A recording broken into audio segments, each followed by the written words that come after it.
Hey guys, and welcome to another Path of Exile video. I'm going to be showing you guys my updated character, showing you the progression that I've made and the skills that I've chose to use for my endgame character.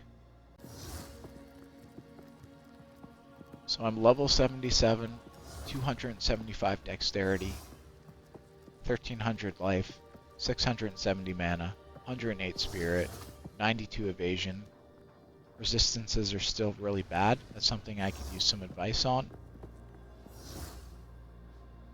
Evasion rating is 26,000. And the run walk speed is 32.9%. Okay guys, I'm going to show you my inventory and I'm going to explain some of the important skills on each weapon or armor piece. So for bows, for an elemental lightning ranger, you're going to want increased elemental damage with your attacks, at least 80%. You're going to want increased attack speed, at least 10%. And I also got a buff to dexterity here, which was nice. And the attack damage is, the physical damage is a pretty big increase from my old bow. This is the same helmet I was using before. It's got really good evasion rating at 700, 17 dexterity, 25% increased rarity. You always want to get increased rarity on certain items that don't have a lot of insane modifiers like helmets. So we got my new quiver here, 100% chance to pierce an enemy. 54% increased damage with bows, which is really good. 20% increased critical hit chance, which is just a little bonus. And 16% increased attack speed, which is huge. It's also got 42 life per enemy killed. My amulet is the same one I've been using for a while, and it's probably the next piece of gear that I'm going to upgrade. But it's got 41% to evasion, it's got increased rarity, and all attributes. So this is a new ring that I got. It's got +9 to all elemental resistances. On a lightning ranger, you want increased lightning damage percentage on all of your rings. So I got 30% on this one, and I also got +26 dexterity. On this ring, it's the same one that I had before. It gives 21% increased lightning damage, but because it also gives 22% increased damage, it gives a whole lot of damage increase, even more than my other ring. This is my armor, which I've upgraded since last time. It now has 1700 evasion, 48 spirit, 23 dexterity. I've got new gloves as well. On gloves, I feel like increased rarity, dexterity, and a high evasion is really good, as well as you can get 1 or 2 good resistance modifiers. My belt is another piece of gear that I've had for a while that I haven't upgraded. It's just a solid all-around belt, and eventually I'll get a better one. The boots are new boots. I realized that you need increased movement speed on your boots. It's a must-have. 30% is the highest that it goes that I've seen. So I looked for that. I looked for a high evasion rating. I looked for increase in rarity and an extra good resistance. And then I got my flasks, 1741 and 561. Same that I've had before. Right now I'm using a thawing charm. And that's my gear. Okay guys, we're going to take a look at my passive tree now. So the last time in my last video I was out to here. I only had 2 ascension points. I have 4 now. I got 2 endless munitions, so I fire an additional projectile. I have all the same basic starter passives that I had before: increased speed, increased evasion, accuracy rating, pierce, hits against enemies affected by elemental ailments. So then we come down this way, and the first thing that I got was these Thunder Shock and Spreading Shocks to give more shock chance. Came down a little further to evasion, 70% plus evasion if you get these. Head down to the left here, and this is the big change that I've made. I started getting gem slots, 15% increased lightning damage, 3% increased attack speed with bows, penetrates 6% lightning resistance. I feel like jewels have been really underrated, and because of how good some jewels can be for your build, I feel like it's actually a really big payoff, so I've started incorporating that into my passive tree. So then I've come down here, Emboldened Avatar, Forces of Nature. You always want to lower enemy resistances whenever you can.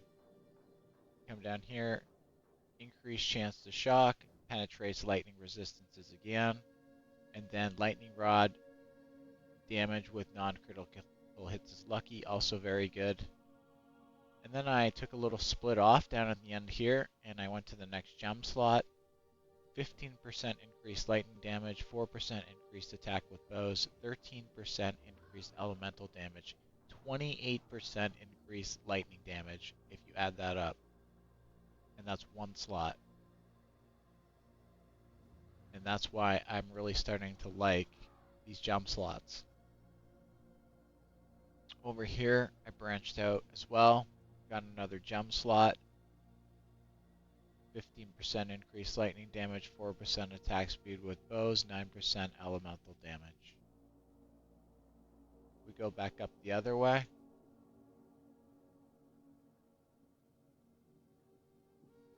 I split up here.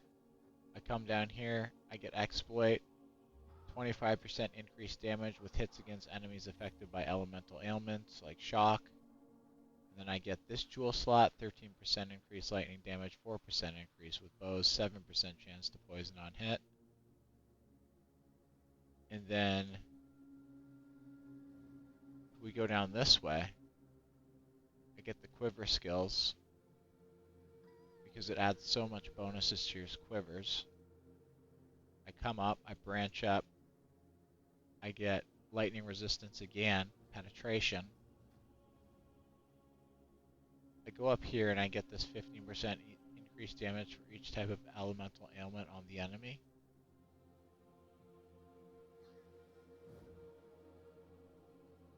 I come down here, I get evasion skills.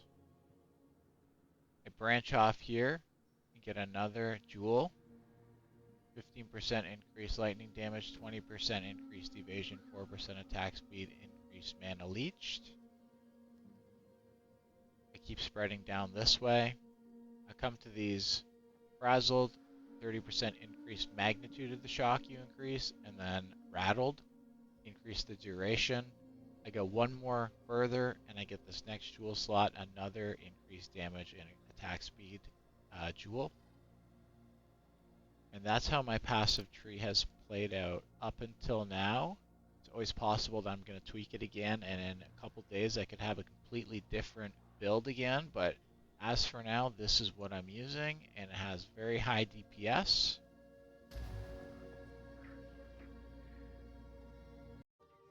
Okay, so as for the skill tree, I'll show you guys the skill tree. I'll be honest with you, I'm still kind of confused as to how to put some support gems with some skills, so I've kind of just left them for now until I can figure out what I want to do with them. But I have figured out what I want to do for my main attacks. So I'll show you guys the lightning arrow first of all. Super important to use gem cutters to upgrade your quality to 20%. So the first one I'm going to use is Martial Tempo. 25% more attack speed. It increases your DPS quite a bit. Supported skills deal 25% more weapon damage, elemental. Supported skills gain 25% damage as extra lightning. And this is one that I don't know if many people use, but I decided that it was actually really good on Lightning Arrow. Attacks gain 35% of damage as lightning damage for 3 seconds on killing a shocked enemy. Okay? So I'll show you guys how that one works later. So right now we got the DPS pretty high. It's 11,299. In my last video it was like 3,000. So we've gone up a lot. For my lightning rod skills, right now I have Scatter Shot and Magnified Effect, which I'm absolutely set on. And Rising Tempest is just something I threw on there because, like, in all honesty, I don't know what to use as my third slot for the Lightning Rod. Magnetic Salvo, Hourglass, 40% more damage. Concentrated Effect, supported skills deal 40% more area damage. Lightning Penetration, supported skills penetrate 30% lightning resistance. And this is one I just threw on, 75% increased magnitude of shocks inflicted. I honestly don't know if this really works or does anything, but I kind of just threw it on there because it sounds like it should work with it.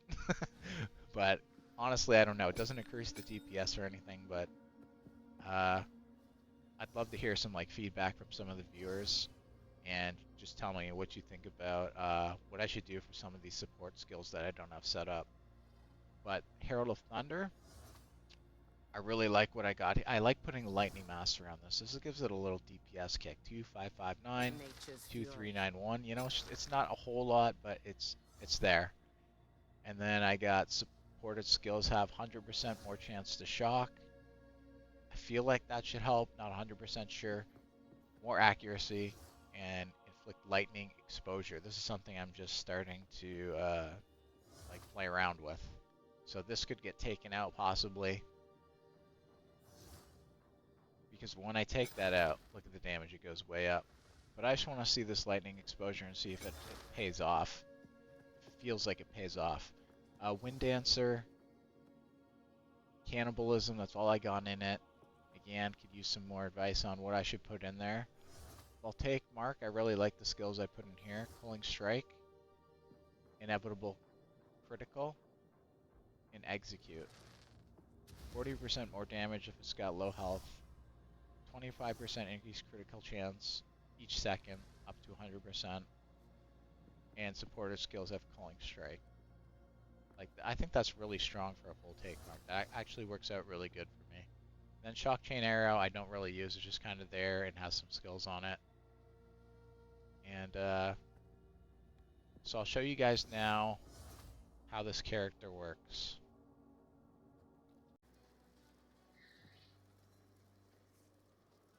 Right click is Lightning Arrow, middle click is Lightning Rod, left click is Voltaic Mark, and then I have a mouse button for Magnetic Salvo. Those are the skills I use. Okay, at some point I'm going to show you guys how this gets buffed. Right now it's 11,299, but with Innervated it adds another 35% lightning damage. Because of how I've set up my lightning rod to basically activate itself and cause chain reactions, it works very well. So I'm just going to run around now and kill some stuff and show you guys how the character is.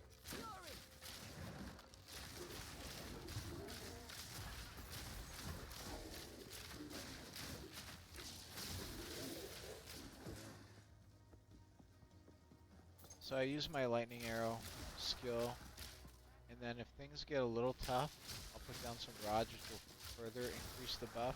And then if things get really, really rough, that's when I pull up the Magnetic Salvo and just kind of roast everything.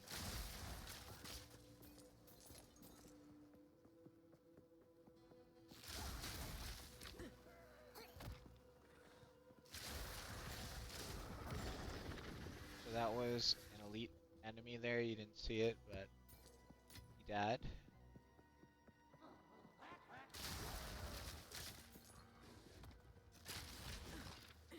Oh, running into the walls here.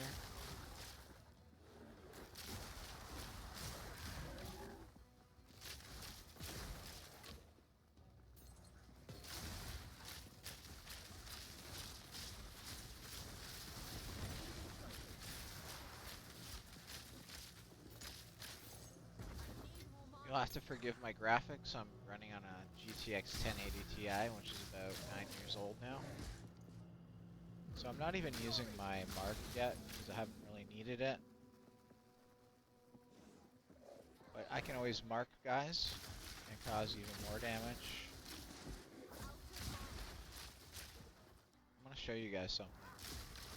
Remember that DPS spike I was talking about.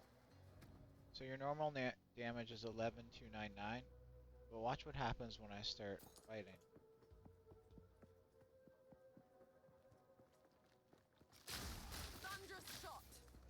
See the DPS go up, almost 16,000 now. That kicks in almost every time I fight, because I kill the shocked enemy. That's almost 16,000 damage anytime you're in a fight.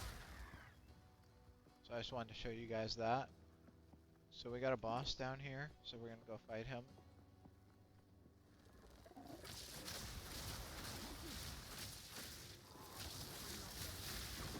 So I used my magnetic salvo on him and killed him.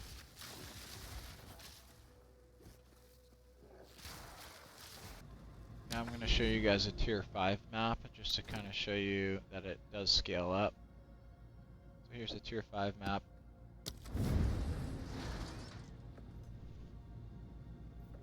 Let's go to the sump.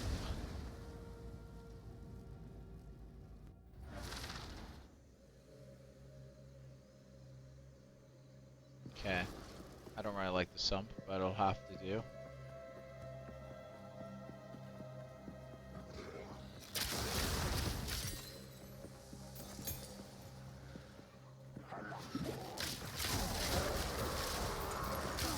There's an enemy there. Rare, he's dead.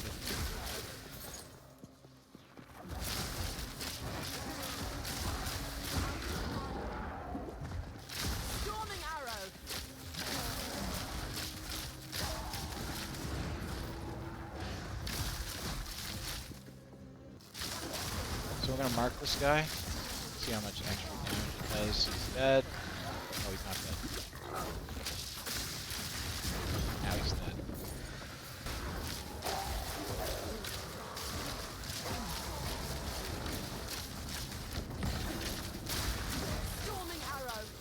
Salted orb, looks like I killed a rare monster there. Start this thing again.